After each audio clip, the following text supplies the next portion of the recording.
Bonjour à tous, dans cette séquence vidéo, nous allons utiliser le logiciel de dimensionnement des installations solaires de production de chaude Solo 2018. Solo est un logiciel simple, robuste, utilisé par la plupart des bureaux d'études en France, en Europe et en Nord d'Afrique. Pour accéder au logiciel en ligne, on va prendre un moteur de recherche et on va taper TechSol. On clique sur ce premier lien. On arrive sur cette page du bureau d'études indépendant et spécialisé dans l'énergie solaire TechSol. En fait, TechSol est un bureau d'études français. Et sur cette page, vous pouvez bien sûr visiter les différentes rubriques ici offertes par ce site-là, à savoir sur le photovoltaïque, le thermique. Nous, on s'intéresse spécifiquement au dimensionnement et au calcul. Donc, on va cliquer sur ce lien intitulé Calcul. Donc, on va ici pouvoir accéder au logiciel en ligne Solo 2018. Donc, on clique sur ce lien. On obtient cette interface. Tout d'abord, tout en haut ici, on trouve dès le début l'aide de logiciel. Un document ici de 17 pages qui contient toutes les informations nécessaires pour l'utilisation de cet outil-là. Je vous conseille de le lire. Afin d'utiliser les différentes interfaces du Solo 2018, je propose de prendre un projet test qu'on pourrait nommer énergétique 3 ENIM.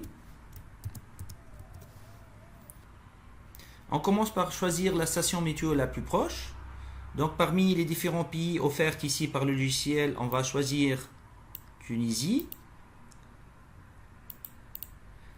Plusieurs stations sont offertes ici, Gabès, Gafsa, Jendoubar, Kourouane, Sfax, Tozeur. On va prendre par exemple ici Tunis.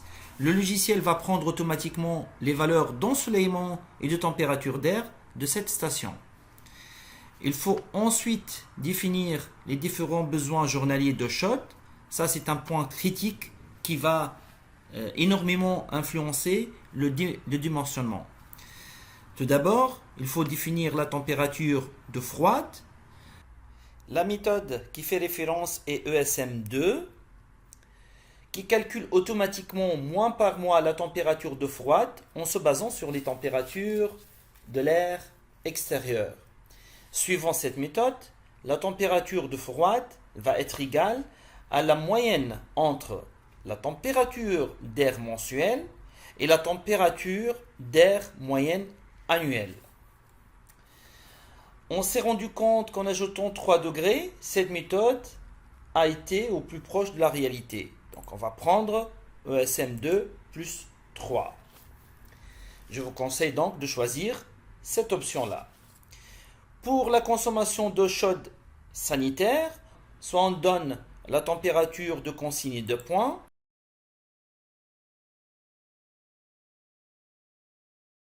soit la température de distribution.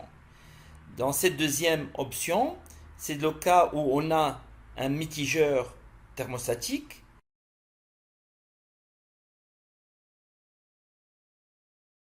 C'est plus simple de rester sur la consigne d'un point qui est stable pendant toute l'année.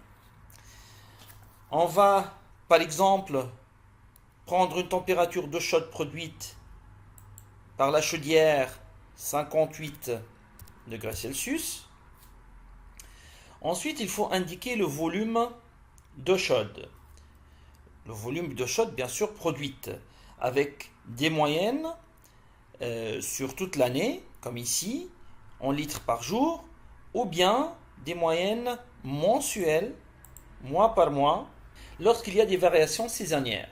Solo ne permet pas de descendre un pas de temps plus fin qu'un mois, c'est-à-dire on ne peut pas donner des volumes de chaude de production jour par jour ou heure par heure.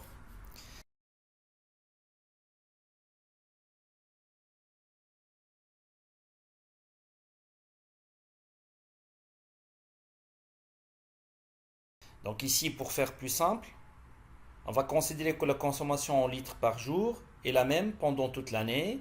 On va choisir une valeur de 3000 litres par jour à 58 degrés Celsius. Donc le logiciel calcule automatiquement le besoin annuel, soit 1095 mètres cubes par an.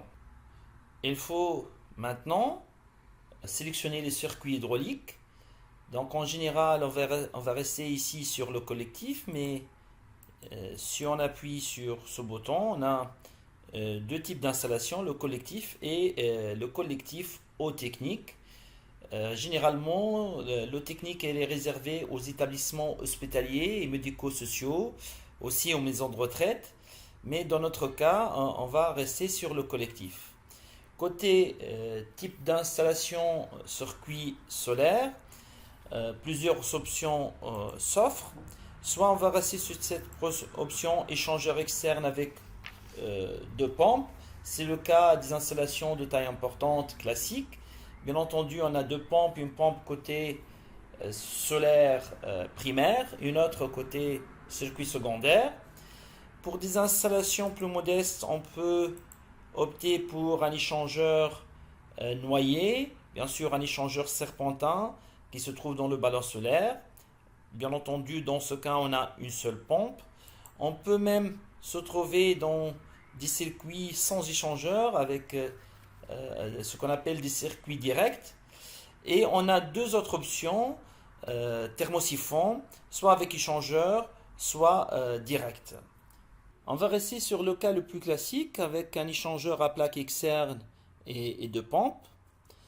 Maintenant, les pertes circuits primaires qui peuvent être exprimées en fonction d'une longueur totale du circuit et d'une perte linéique qu'on peut trouver dans des APAC en fonction du diamètre du tuyau utilisé, en fonction du type d'isolant et de son épaisseur. On peut choisir aussi une valeur forfaitaire qui sera calculée en fonction de la surface du capteur qu'on va indiquer plus tard. Pour l'échangeur aussi, même chose, soit une valeur forfaitaire ou selon son puissance qui doit être donnée en watts par degré C par mètre carré de capteur. On va rester sur une valeur forfaitaire qui est souvent bien calculée par rapport à la réalité. On peut ensuite indiquer les pertes thermiques du bouclage sanitaire. C'est une option encore en construction. Il y a quelques options qu'on ne peut pas encore sélectionner. Comme par exemple ici le bouclage qui revient au ballon solaire. Le cas le plus classique c'est le deuxième cas, c'est-à-dire que le retour bouclage est dans le stock d'appoint. C'est le cas le plus pertinent. Le bouclage sanitaire peut être défini avec des caractéristiques précises. On va ouvrir ici. Soit on va donner par exemple un débit et une perte de delta T qui est connue, ou bien on peut trouver des valeurs forfaitaires comme ici, des boucles par exemple courtes bien isolées, des boucles de moyenne qualité et des boucles longues mal isolées. Je vais choisir une boucle de moyenne qualité. Là automatiquement le logiciel va estimer des pertes annuelles de l'ordre de 25,7 MWh par an. Pour le stockage solaire, donc il peut être à l'extérieur, on va cocher cette option, ou bien il peut être placé en chaufferie. Généralement, on peut donner la température de l'air à l'intérieur de la chaufferie. En Tunisie, c'est une valeur moyenne, on va dire, de 25 degrés Celsius. On peut indiquer les caractéristiques précises du stock avec ici des caractéristiques détaillées, avec un volume unitaire, un nombre de ballons, le type d'isolant, l'épaisseur et sa conductivité. Ou bien on peut donner des valeurs globales. Pour le volume total du stockage solaire, l'idéal c'est de prendre un volume égal au besoin journalier qui est égal à 3000 litres. Pour la constante de refroidissement, ça dépend en fait du type d'isolant, de son épaisseur. Une valeur classique 0,2 Wh par jour par litre degré Kelvin, qui correspond en fait à la laine de verre avec une épaisseur de 5 cm. Et finalement, la température maximale à laquelle on utilise le stockage solaire à monter, c'est 80 degrés Celsius. On peut ensuite sélectionner le capteur solaire qui va être installé sur la toiture. On peut choisir un en sollicitant la base de données du logiciel avec ici un classement par marque. Donc une fois on choisit la marque, plusieurs modèles vont être présentés. Il suffit d'en choisir un. Ou bien, si on veut utiliser un capteur qui ne se trouve pas dans cette base de données, on peut indiquer directement ses performances qu'on va tirer des fiches techniques du capteur, soit en utilisant ici la norme européenne, en donnant un coefficient état 0 qui est le rendement optique, et deux coefficients A1, A2, qui sont les coefficients linéaires et quadratiques des pertes thermiques.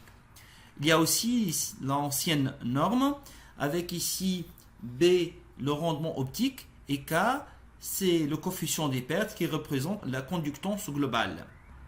Pour faire simple, on va prendre cette norme avec un rendement optique classique de 80% et un coefficient de perte ou une conductance de 4 watts par mètre carré Kelvin.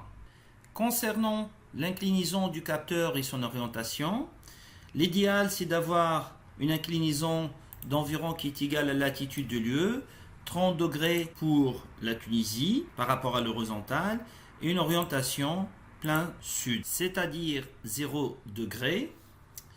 Si on a des éventuels masques, on peut cocher cette option. Le logiciel affiche ici le flux solaire global par wattheure par mètre carré par jour qui va être reçu par notre capteur. Et on va bien sûr retrancher à partir de ces valeurs-là les pertes à cause des masques. Bien sûr, ces masques peuvent être dus à cause de l'ombrage qui est dû à la présence de la végétation ou de bâtiments à proximité. Ensuite, on va mettre ici la surface utile d'un capteur. On va prendre ça toujours à partir de la fiche technique de ce capteur-là. On suppose ici que notre capteur a une surface de 2,25 m². Et finalement, on va choisir le nombre de capteurs. Et c'est cette valeur-là qui est le paramètre à varier pour bien dimensionner notre installation solaire. Donc le choix du nombre de capteurs doit être fait de sorte qu'on a un taux de couverture solaire proche à 70%.